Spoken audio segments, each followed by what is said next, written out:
Welcome to the Heartbreak to Happiness Show with Sara Davison. If you're struggling with a breakup and you feel shocked, angry, betrayed, devastated, or sad and alone, then this podcast is for you.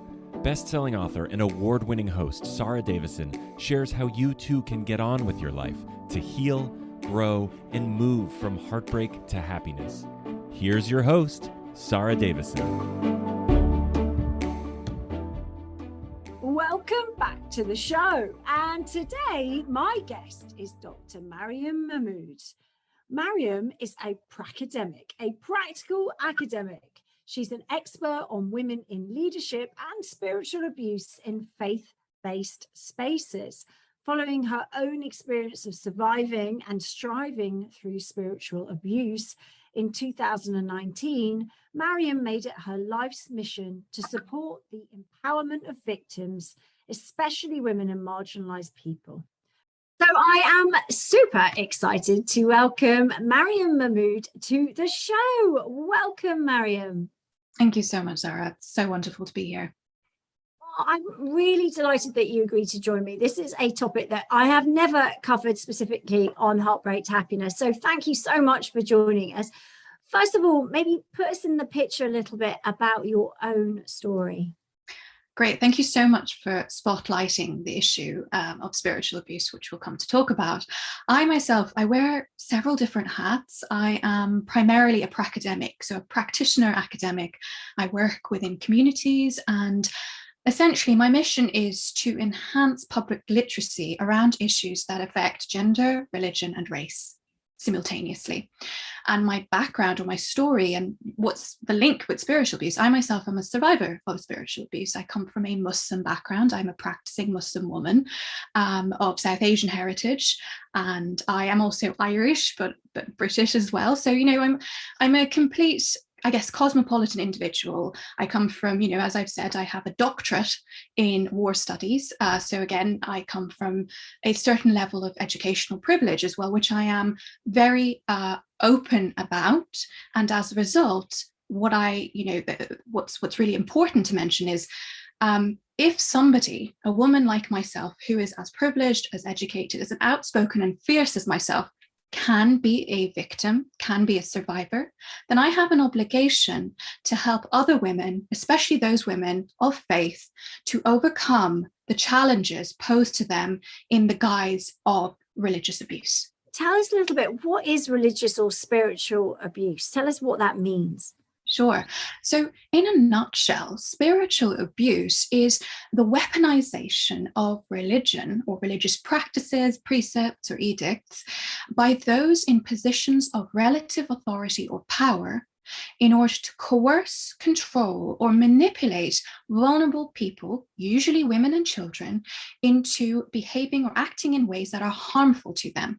So essentially, you say if you are a person who's part of a faith community or is a spiritual or religious individual, what can happen is people can use that against you. They know it's something dear to you. So what they might do is, for instance, tell you that you can't be a feminist because your religion supposedly says you can't.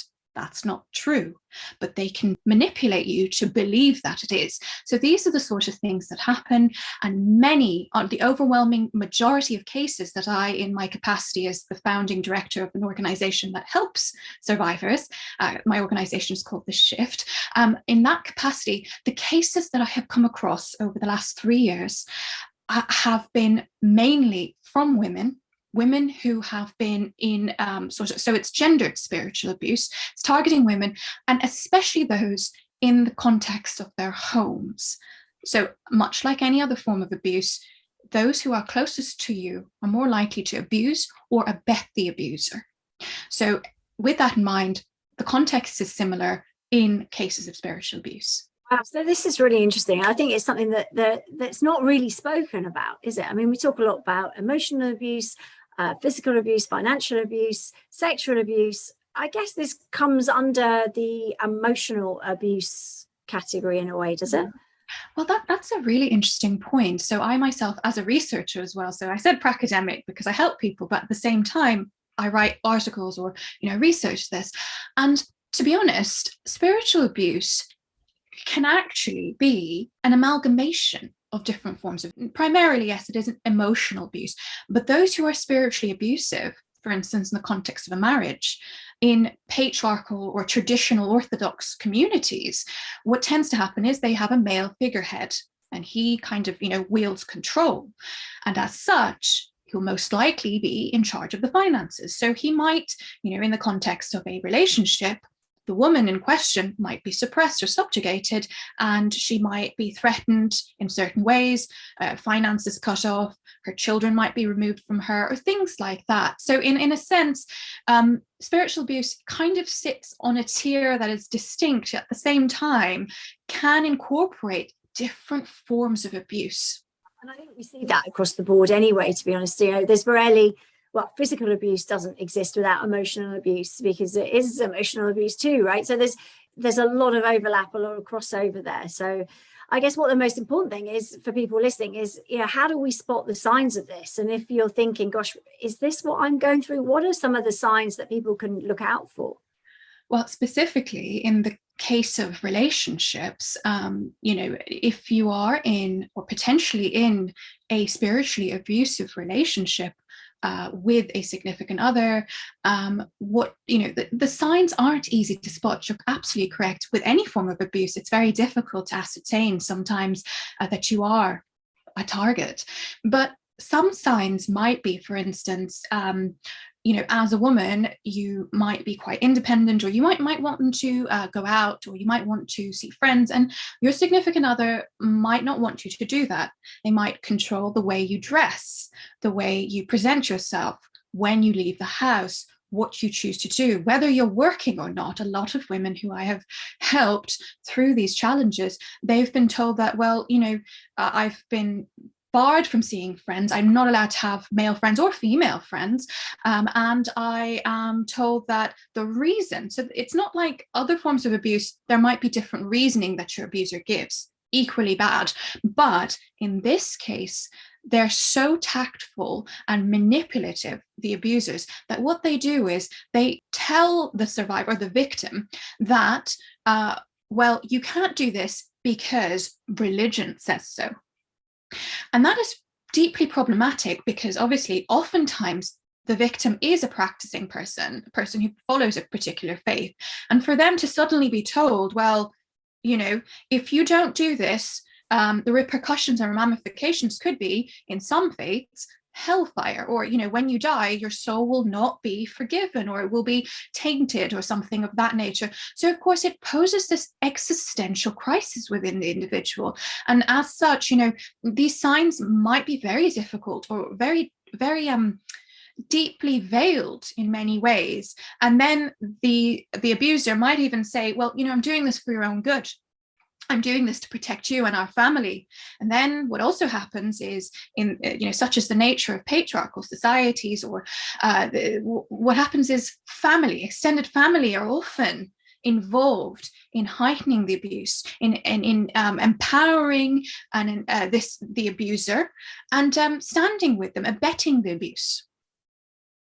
Yeah, I've seen this before, and it is it's quite scary how other people will reinforce that message, and sometimes not even really knowingly. I think some people sort of get sucked into this, don't they? And they're a party to it because they're living in fear as well. And if someone's abusing one person, usually they have an influence over more. So, okay, so if people are listening to this and are thinking that does sound like me, what can they do? Do you think people actually recognize it, first of all? Because I think if you're being told that it's against your religion, then obviously maybe you don't question it, and you do go and just blindly follow what they're saying. Absolutely. So many people, survivors, who are living in silence, as a result of this. You're very right. It is difficult to acknowledge, to accept. So as a result, many people, researchers and practitioners such as myself, have been raising the alarm within interfaith communities and faith communities. I ran a year-long campaign to spotlight spiritual abuse, specifically in faith-based communities, with regard to Muslim communities in particular. And I was fortunate enough to have a grant provided by the United Nations, who supported many of us in these endeavors that we had, and I was very, very grateful for that. But as a result of that, work has been pedestaled in many ways. But I think what has happened in that year, I've noticed other people are also speaking out in Orthodox Jewish communities, in Christian communities, in Hindu and Sikh communities, etc., across the world. So there's a lot of traction. There are movements that are building. It is a slow process, but for instance, if there are people listening who might find some solace in what I'm saying, or something resonates with them, my own organization, you're more than welcome to check out my infographics, but also resources that I have listed in my various social media, so Twitter, Facebook, and Instagram, of the shift with Maryyum in many places, which I'm sure you can refer to later. But essentially, what that is a list of resources as well, and it also depends on your context. So, of course, as the nature of our conversation, Sara, is about spiritual abuse in relationship settings. I also want to make clear that spiritual abuse doesn't just happen to women in marriages or romantic relationships, but also in familial settings. Your own parents, family, extended family could be perpetrating this form of violence against you. So just bearing that in mind. So you're more than welcome to check out the resources, but also, you're more than welcome to email me or my contemporaries. If I can't help you directly, I'm more than happy to put you in touch with other colleagues who might be more specific to your faith or your faith background. So a lot of help is out there. And, it's at this moment in time, it's about raising awareness, about getting people and communities to realize the dangers of this form of abuse. It's widespread then, is what you're saying. So it's all religions. It's not just, a few. It's every religion. Absolutely. Basically, the fundamental point here is coercion and control. People in positions of power across the board, it's basic psychology, they want to retain their hold on power.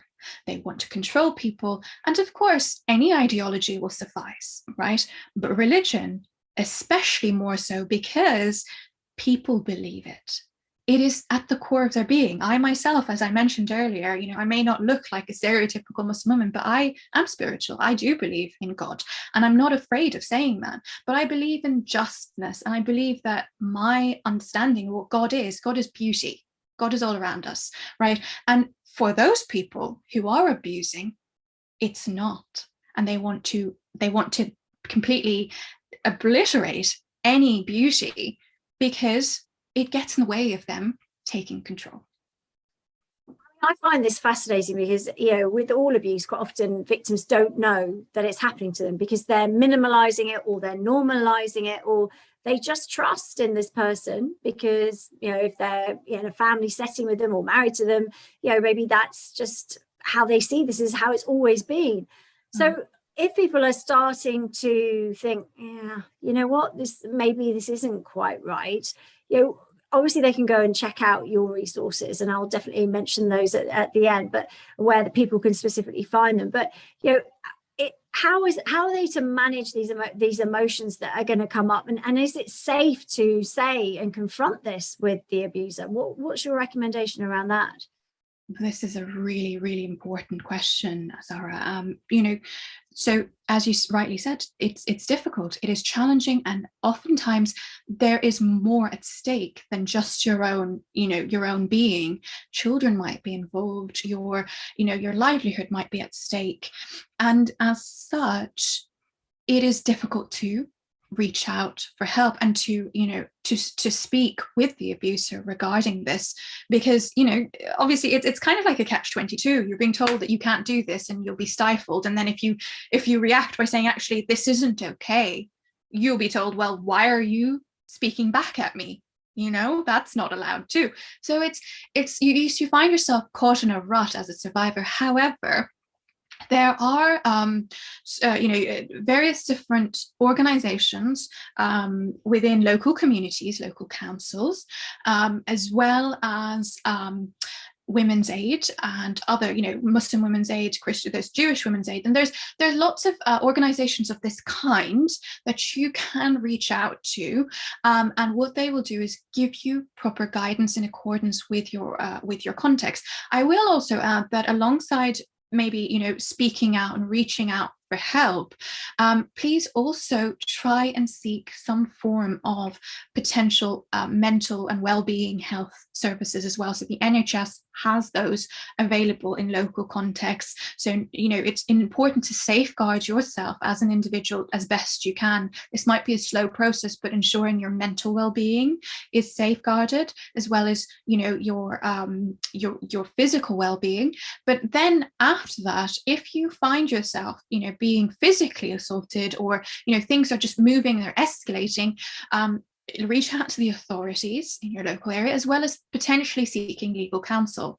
So these are the steps that I run with. If somebody were to approach me, I would talk to them specifically about their case, and we would go through the potential options and the plan, the strategy rather, on how we can mitigate the abuse, safeguard the individual and potentially the children involved, and where we go further. Because not everyone is willing as a survivor, and they shouldn't be forced into taking steps that they don't feel comfortable with. But at the same time, we need to protect them, we need to help them and facilitate their empowerment. So it is quite a tedious task. Yeah, and I hear that, and I'm just thinking it's so important that you're safe before putting the safeguarding first, and making sure that if you are going to confront anyone, that you make sure that it's safe to do so. And if you don't think it is, then as you say, reach out. And it's great. In the UK, we have a lot of domestic abuse services that support people, and we have those kind of backup teams around the world. Is this something that you were talking about United Nations before? Is there support around the world for these things? Because obviously this is something that's a worldwide challenge. It really is a huge challenge, and I think progress is being made globally. When I started my campaign, translating the word or the term spiritual abuse into different languages was, we were met with awful lot of roadblocks. How do we actually translate something so that it fits a certain context, not just religiously, but culturally? Because, religion is, a set of practices, but how they manifest or how they're actually lived really depends on where you are in the world. So, I've been fortunate enough to speak with various different heads of state, various different envoys to the UN, or those who are in the corridors of power, to really get them to understand this problem and to really confront it as well. Because, they sit in a difficult position as well. Religion is a definite hot topic, but also something that could be controversial. So I guess traction is being made, but it's slow and it's steady. And I think through the remit of your platform, I think also one other thing besides just survivors, I think if there are other people who are working in this area, who are working to eradicate the harms of spiritual abuse, I would love to speak with them as well, so that the more people who are working on this, to confront this challenge in their own remit, the better. And if we are in unison, it's more difficult for abusers and for those who are on the other side to knock us down. Absolutely.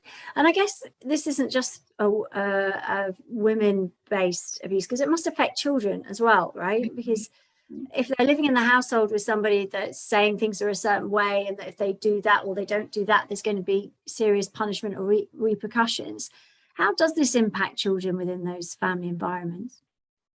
This is unfortunately such a pressing point, because oftentimes there are children involved, and yes, the mental and psychological harms that this poses to those children, they're lifelong. The damage that it does to them, some of them might actually develop a form of Stockholm syndrome, where they think actually what this individual is saying, I'll toe this line, and actually they know what's best for me, so I must adhere to what they're saying. Others, unfortunately, it might result in them retaliating and saying, what? I don't want to have anything to do with this individual or anything that they stand for, even though the child might actually be, spiritual. And, so not only have they physically, emotionally harmed them, they've also taken away something from them that, was dear to them at some point, or maybe some affinity could be found through it. And it's just so toxic, the environment for children. And I think what's also worth mentioning is that what that child faces in their home setting, in the form of, seeing the spiritual abuse and facing the abuse itself, is replicated then in their wider community oftentimes, because it takes a whole village then, not just to save people, but also for the abuse to continue and perpetuate, to be, not only to embolden and abet the abusers in question, but also to create an environment in which all of this is so normalized. So what they're facing at home isn't just a one-off. It's actually something that their friends might be facing too. It might just be common practice. And that's where we need to intervene. Intervention is absolutely key by education, but I guess living in fear is something that is, with all abusers, you live in a state of fear. You don't know what's coming next. You don't know, you're walking on eggshells. Everything you do, you're thinking through. You can't sort of react or say how you truly feel, because you've got to monitor that. And as you say, that does have long-lasting repercussions. And obviously, as children grow, they can rebel against those things. They can stand up for things, or they become like the abuser and perpetuate it. Is this the sort of thing that you're seeing then in the communities you're working with? Sadly, yes, that's it. It can create this divide entirely. So some people, each of us copes in a different way. So similarly, children, they cope in their own ways. Some of it might be down to nurture, some of it might be down to what their nature is like. And as time goes by, we see that children who are exposed to this form of violence, as you rightly said, either they can go on to replicate it and the cycle continues, or if they choose to break away from that cycle, are they doing so in a healthy manner, in a way that is, not violating themselves continuously or violating others? So I think that's also very, very important. So again, I'm working with other researchers and practitioners within the Christian communities and Jewish communities specifically to see what we can learn from one another, because I think what's really important, as I said earlier, and I think it bears repeating, is that when we confront challenges of this kind, because it's such a, as you said, widespread, ubiquitous problem, if we have the tools and techniques and training across the board, and we are learning from one another's experience and peer-to-peer capacity building in that sense, that is so vital and enriching, because it really helps us ascertain sort of the key commonalities and see the patterns that these abusers are using. And also it prevents us from stigmatizing certain communities as well, because that's also a fear then, because we have to remember that the victims and survivors that we are trying to help actually belong to these communities too. So simply saying something like, well, actually, extremism is a problem.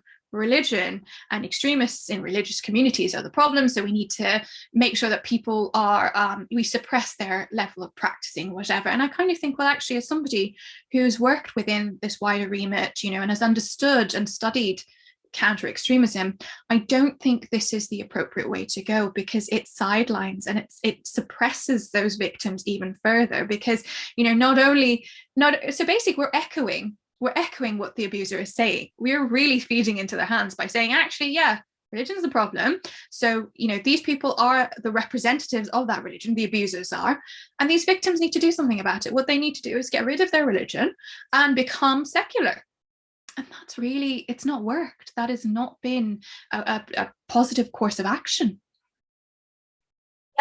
I mean, it's very difficult with all forms of abuse. And I think it's really interesting what you're saying, because it is a community thing. So, with this, with spiritual, it's a community. So you're asking somebody to make a change, or they're wanting to get out of that. But that probably will mean losing a lot of their friends, family, support network, their entire community in some cases. As you said, it takes a village to perpetuate that abuse. So, that can be a real challenge to, an obstacle to getting out, I guess, for a lot of people, because leaving that entire safety net, support net mechanism that you've had for such a long time, and all maybe that could be just too daunting for many people.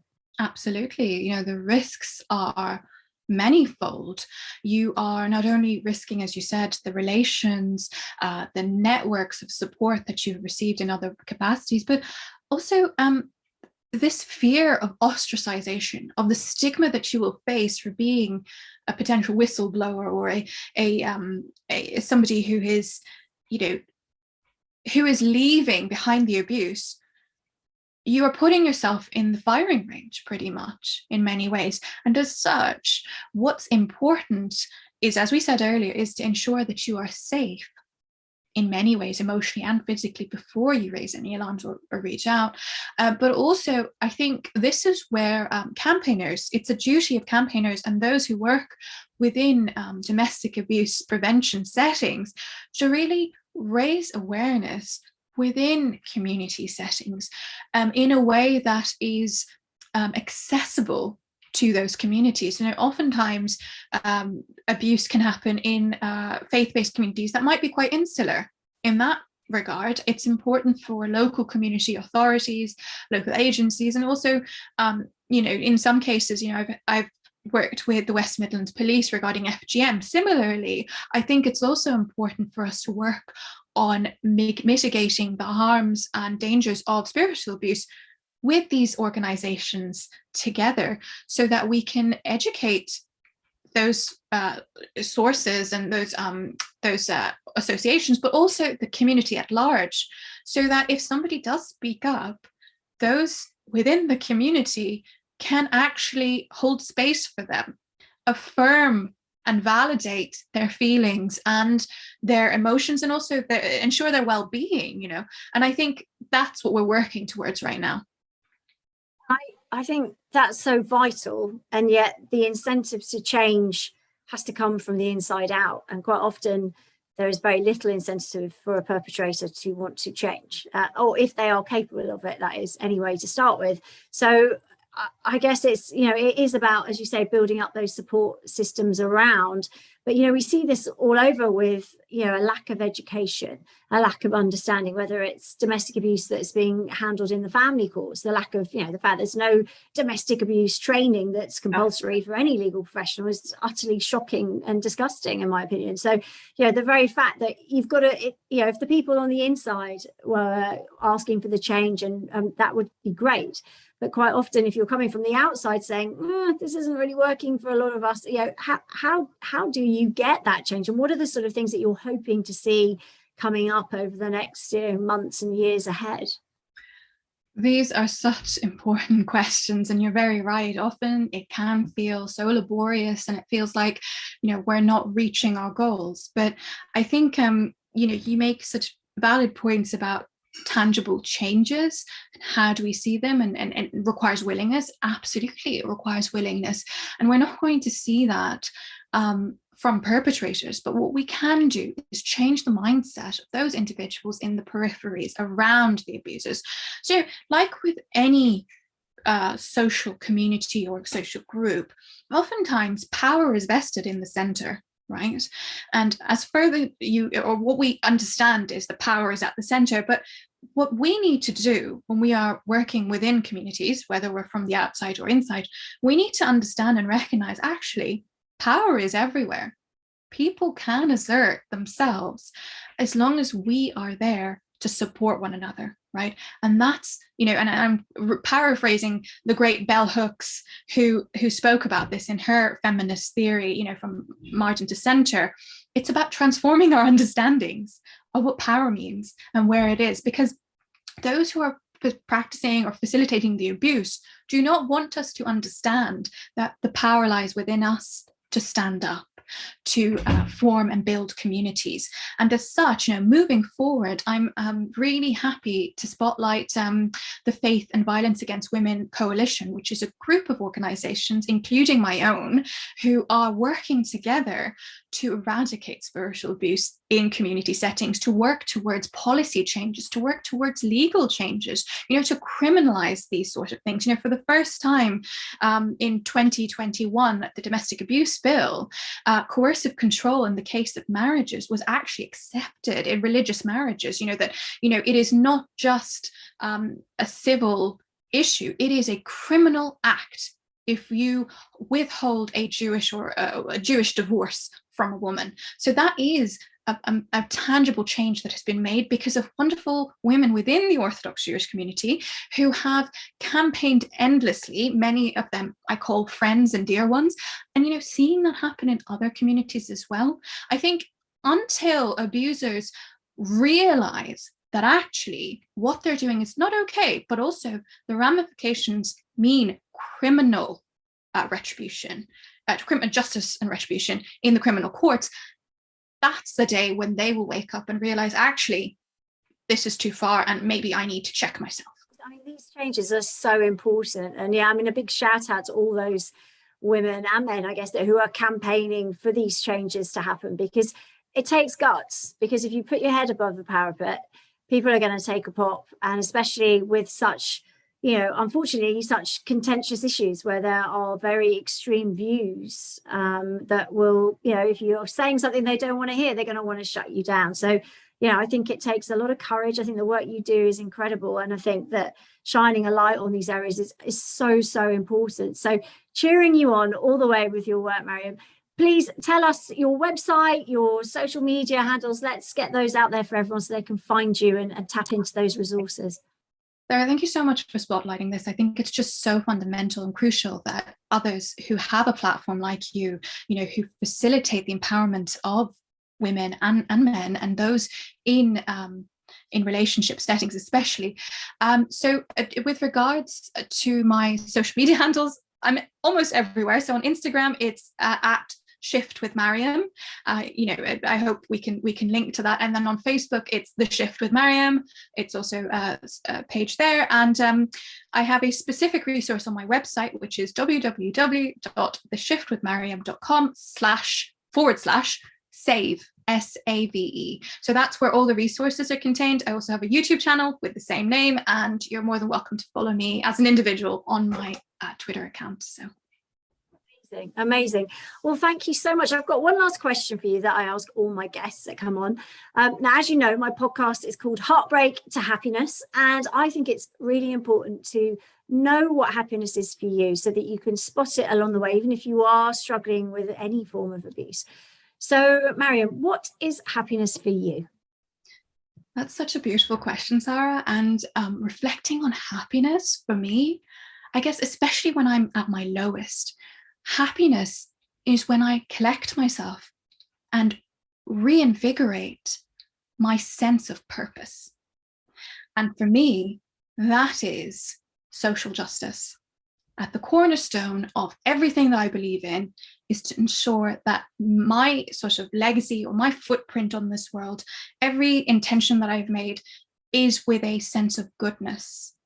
And that derives for me from my faith, from my understanding of humanity, and to access or gain that sense of happiness is to revisit my purpose and to act upon it. And nothing gives me more happiness than helping those who are less fortunate than I am, or who do not have the privilege that I have been afforded.